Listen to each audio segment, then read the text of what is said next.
Every night, something genuinely strange happens to you. Not strange in the way people casually throw that word around, strange in the way that should stop you cold if you think about it carefully enough. You lie down, you close your eyes, and then that peculiar awareness behind your thoughts, that quiet hum that says, I'm here, I'm here, I'm here, it just stops. Your heart keeps beating, your lungs keep filling, your brain crackles with millions of electrical signals in the dark. But the experience of being you, gone, completely gone. Hours pass, then it returns. You remember your name, your embarrassing moments, your grocery list, and it all feels perfectly continuous, as though nothing was ever interrupted. But something was interrupted. Something stopped entirely and then restarted. And here's what gets me. No physicist, no neuroscientist, no one has fully explained where you went or how you came back. That's the real puzzle, hiding inside something as ordinary as going to bed. Now, if you want to seriously think about what happens to your mind during sleep, you have to begin with something deeply uncomfortable. We don't actually know what consciousness is. Not really. Not in any satisfying, complete way. We can describe it. We can watch the brain while it's present and while it's absent. We can point to patterns of electrical activity that seem to travel alongside it. But we cannot explain why any of that activity should feel like something from the inside. There is a gap, and it's not a small gap, between what the brain does physically and what you experience subjectively.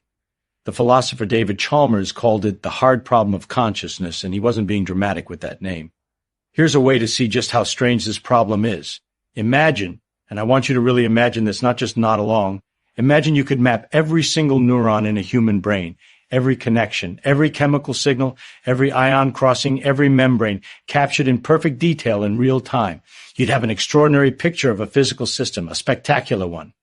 And yet somewhere in all those equations and measurements, you would find absolutely nothing that explains why there is something it feels like to be that brain.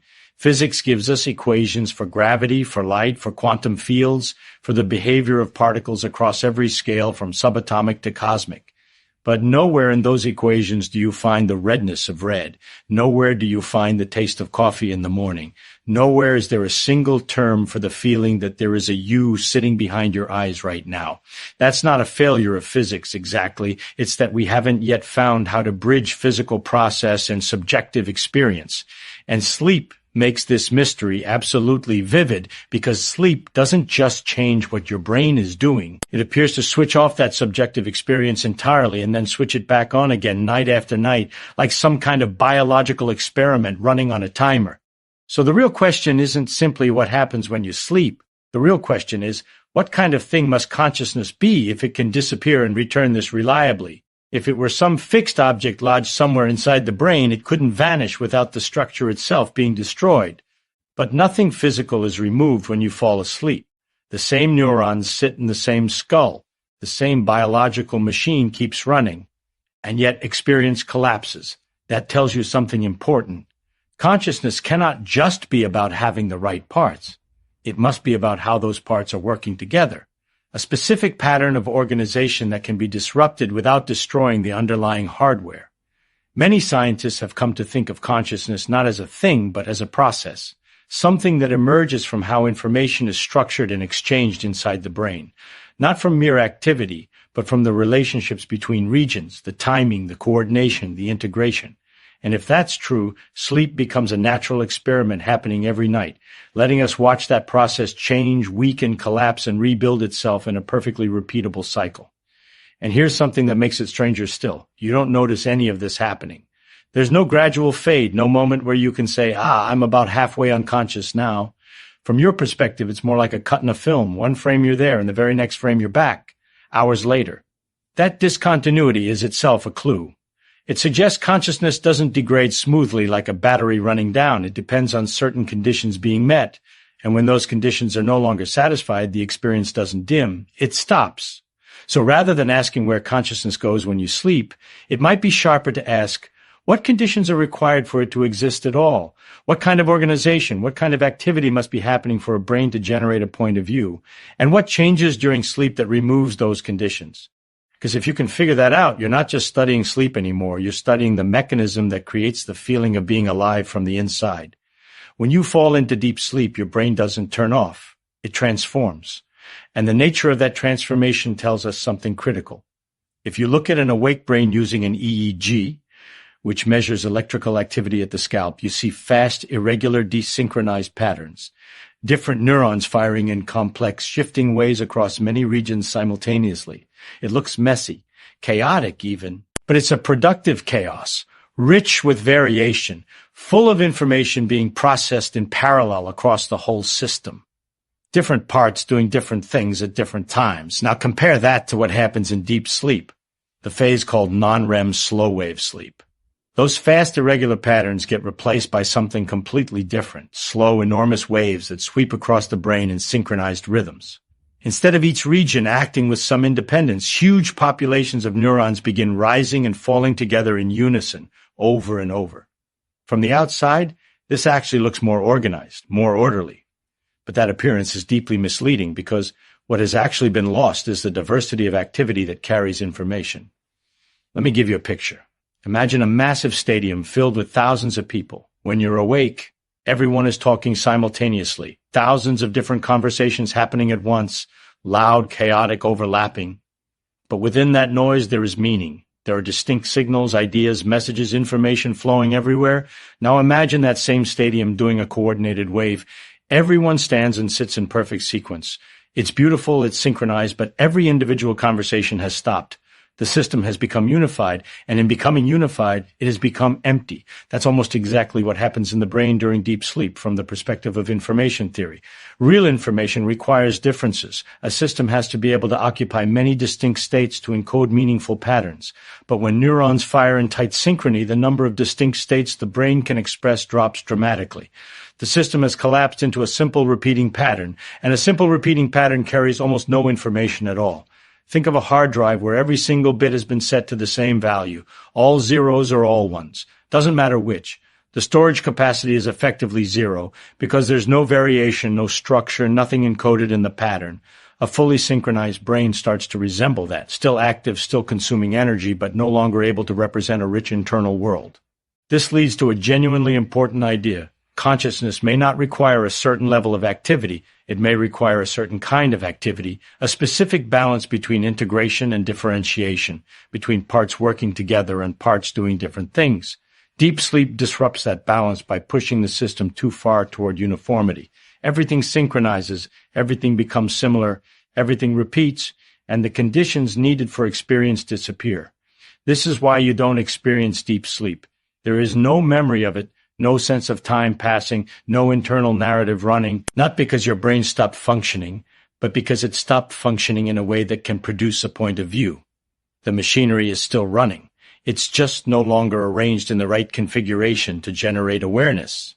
But the story doesn't end inside the brain, because deep sleep also changes how the brain connects to the outside world. Sitting deep in the center of your brain is a small structure called the thalamus. Almost every sensory signal you receive, light from your eyes, sound from your ears, touch from your skin, passes through this structure before reaching the cortex where higher level processing happens. When you're awake, the thalamus is open. Signals flow freely.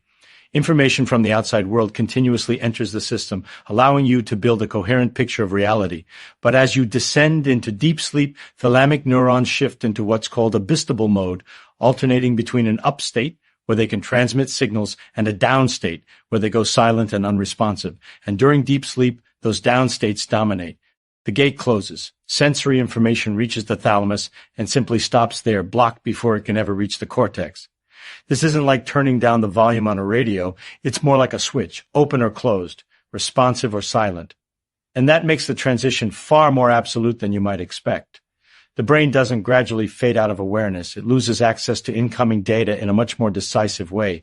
A very strong stimulus can still break through, a loud noise, a sudden sharp sensation, something intense enough to push thalamic neurons out of their silent state. And that tells you something important. The brain during deep sleep isn't unconscious because it cannot process information at all. It's unconscious because it has raised the threshold so high that only extreme signals can penetrate. And even when they do, they don't produce a normal experience. They trigger a shift back toward wakefulness. So what you have in deep sleep is a brain that is active, still generating internal patterns, but largely cut off from the environment. The doors are closed. The windows are shut. And when you combine this external disconnection with the internal collapse of differentiated activity, you get a system that is alive, running, consuming energy, but no longer anchored to anything outside itself, and no longer internally organized in a way that can produce a coherent experience. The conditions have simply ceased to be met. Now here is where things get even more interesting, because there's a theory that tries to put numbers to all of this. A neuroscientist named Giulio Tononi proposed what he calls integrated information theory, and the core claim is both simple and striking. Consciousness corresponds to the amount of integrated information a system generates. Not just information, but information that is unified, interconnected, irreducible to its independent parts. In other words, it's not about how much is happening. It's about how much the system is acting as a whole. Tononi introduced a quantity he calls phi, a measure of this integration. If you can break a system into independent pieces without losing anything essential about its behavior, then its phi is low. But if the system generates patterns that genuinely cannot be decomposed without losing information, its phi is high. And high phi, according to the theory, corresponds to rich conscious experience. Now, you might reasonably wonder whether this is just theoretical speculation dressed up in mathematics. But there's a beautiful experiment that connects the idea directly to observation. You can take a device that generates magnetic pulses and apply a brief jolt to the surface of an awake person's brain, then measure how the signal propagates using EEG sensors across the scalp. What you find in an awake brain is striking. The initial pulse doesn't stay where you put it. It spreads outward, bouncing between regions, creating a cascade of activity that unfolds across time and space. Different areas respond at different moments. The overall pattern is rich, dynamic, and highly spread out, like dropping a pebble into water and watching complex ripples move outward, interact, and create intricate interference patterns. Now do exactly the same thing, same pulse, same location, same intensity on a person in deep sleep. Completely different result. The signal appears briefly, stays local, and fades. It doesn't spread, it doesn't create complex interactions. It's like dropping that same pebble into thick mud, a small splash, and then nothing. No ripple, no expansion. The brain during deep sleep can still respond, but it has lost the ability to integrate that response across regions. The connections that allow information to flow and combine into a unified pattern are no longer functioning the same way. And without that integration, the unified experience disappears, even though the underlying biological hardware is completely intact. This leads to a powerful conclusion. Consciousness isn't located in any specific region of the brain. It isn't tied to any particular circuit or structure. It is an emergent property of how the entire system works together. And when that cooperation breaks down, when integration collapses, when regions become isolated, when signals stop propagating and interacting, the experience of being a unified self collapses with it. But consciousness doesn't stay gone for the entire night. It comes back, just not in the form you might expect. After a period of deep sleep, the brain enters a completely different phase called REM sleep, rapid eye movement. And during REM, something remarkable happens. If you look at the EEG, the slow synchronized waves are gone. The patterns shift back toward fast, irregular, desynchronized activity, patterns that look from the outside almost identical to wakefulness. And with that change, something returns. Subjective experience. You begin to see images, hear sounds, feel emotions, move through environments, interact with people. A point of view has reemerged. And this is critically important because it confirms that the conditions for consciousness have been at least partially restored. The brain has regained enough integration and differentiation to generate experience. But something essential is still missing. And the difference reveals something fascinating about the structure of consciousness itself. During REM sleep, the prefrontal cortex, the region responsible for reasoning, self-monitoring, and reality checking, is much less active than during wakefulness. And that changes everything. You now have a system that can generate vivid, complex, emotionally rich experiences, but lacks the critical oversight to evaluate them. The part of the brain that would normally flag inconsistencies, that would say, wait, this makes no sense, is largely offline. And the result is consciousness without critical control, without the ability to question what you're experiencing, without the mechanism to compare your experience against reality. This is why dreams can be so bizarre, and yet feel completely convincing while they're happening.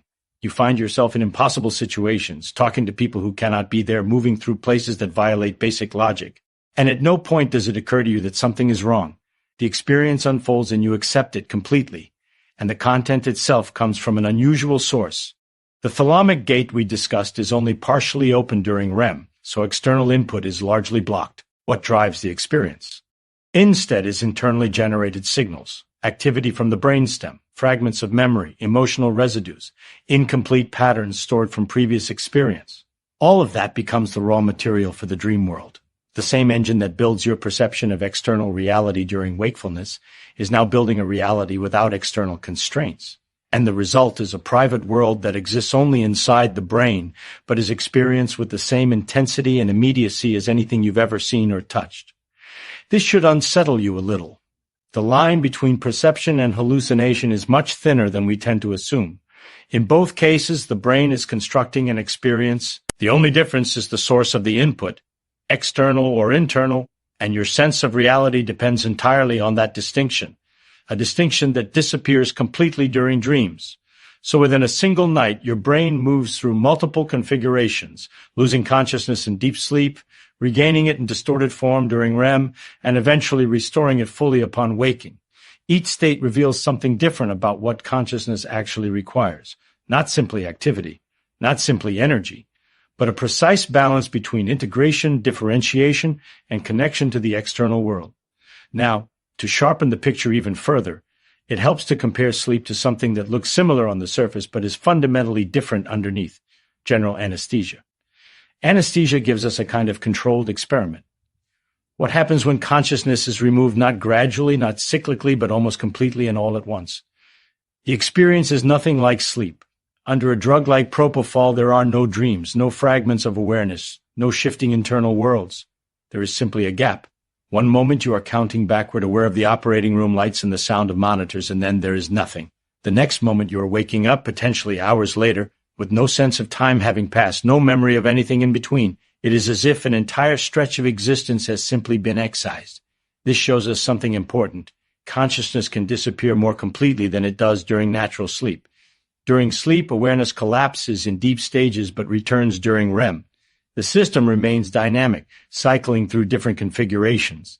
Under anesthesia, that cycling stops. The brain is pushed into a state where the conditions for experience are suppressed at a deeper level. And yet, once again, the brain doesn't shut down biologically. Neurons continue firing, metabolic processes continue, energy is being consumed, the system is alive in every measurable physical sense. So we're forced to confront the same conclusion again from a different angle. Consciousness is not about whether the brain is active. It is about how that activity is structured. What drugs like propofol appear to do is disrupt the communication between brain regions in a very specific way, altering the balance between excitation and inhibition, changing how signals propagate, and critically, breaking down the large-scale integration that seems necessary for unified experience. Instead of a coordinated network, the brain becomes fragmented. Local areas remain active, but they are no longer working together as a coherent system. And if you run the same magnetic pulse experiment on someone under anesthesia, the result is even more extreme than in deep sleep. Signals fail to spread even locally. Interactions between regions essentially disappear. The system cannot sustain any kind of complex integrated activity. What's fascinating is that deep sleep and anesthesia produce the same outcome, loss of consciousness, through different mechanisms. In deep sleep, the brain becomes too synchronized, too uniform, losing the diversity of activity needed for information processing. In anesthesia, the brain becomes too fragmented, too disconnected, losing the integration needed to unify that information into a coherent whole. Two different failures converging on the same result. And that convergence points toward a deep principle. Consciousness seems to require a very specific balance. The brain must be both differentiated and integrated simultaneously. It must generate diverse patterns of activity while allowing those patterns to interact and combine into a unified whole. Tip the balance toward too much uniformity and complexity is lost. Tip it toward too much fragmentation and unity is lost. In either case, the conditions for a coherent point of view are no longer satisfied. The brain can be busy and unconscious. It can be active and experientially empty. And what determines whether there is someone home inside all that activity is not the activity itself, but the pattern it forms, the connections it maintains, and the integration it achieves. This brings us to the deepest and strangest part of the whole story. Every morning you wake up with a powerful sense of continuity. You remember your name, your past, your relationships, your unfinished worries. Your identity feels stable and unbroken, as if the same self that existed yesterday has simply resumed its activity. But look carefully at what actually happened during the night, and that sense of continuity becomes very hard to explain. While you were asleep, your brain was not idle. It was actively changing. Connections between neurons were being strengthened and pruned. Memories were being reorganized and consolidated. Chemical balances were shifting. Proteins were being synthesized. Waste products were being cleared. The physical system that produces your mind was being modified at multiple levels simultaneously. The brain that wakes up is not exactly the same physical system as the brain that fell asleep. It's a slightly different structure with different patterns of connectivity, different distributions of activity. And yet, when consciousness returns, it carries with it the same sense of identity, the same feeling of being the same person, continuous with everything before. That continuity you experience is not a reflection of an unchanging physical system. It is something that has been reconstructed.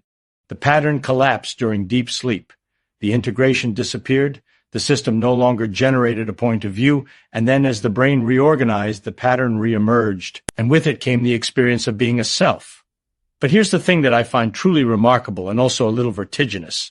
There is no guarantee that this is literally the same instance of consciousness that existed before. It only feels that way because the new pattern contains the same memories, the same structures, the same information that defines who you are. The identity is preserved in the information, not in some unbroken thread of continuous experience. There was no continuous experience. There was a gap. Think of a candle flame. When you blow it out, the flame doesn't travel somewhere else. It doesn't wait in another location. It simply ceases because the conditions that sustained it, the heat, the fuel, the oxygen arranged in just the right way, are gone. When you light the candle again, you get a new flame. It looks the same. It occupies the same position. It behaves identically, but it is not literally the same flame. It is a new process arising from similar conditions. Consciousness may work exactly like that. Not a fixed entity that persists through time like an object, but a process that stops and starts depending on how the underlying system is organized. Each time the conditions are met, a new instance of that process arises, carrying forward the structure and information from before, generating the powerful and seamless feeling of continuity, the feeling that nothing was ever interrupted. And this reframes the original question in a way I think is genuinely profound. Instead of asking where your consciousness goes when you sleep, it may be more accurate to say it doesn't go anywhere. It stops. And when you wake up, it starts again. And the reason it feels like the same you is that the underlying system preserved enough information to reconstruct that identity with remarkable precision. But this raises an even deeper question, one that reaches past neuroscience entirely into the nature of what you are. If consciousness can disappear completely, and then be rebuilt from a changing physical system, what exactly is the thing you identify with when you say I? Is it the continuity of memory, the stability of personality, the persistence of a particular pattern of information? And if that pattern can be interrupted and reconstructed every single night, what does that tell you about the nature of personal identity itself? Because every night, the universe runs the same experiment. It takes a conscious system, alters the conditions that sustain awareness, allows the experience to collapse, and then restores those conditions, bringing it all back online. And every morning you wake up and say, I'm still here, as if nothing happened, as if there was no gap, no interruption, no reconstruction.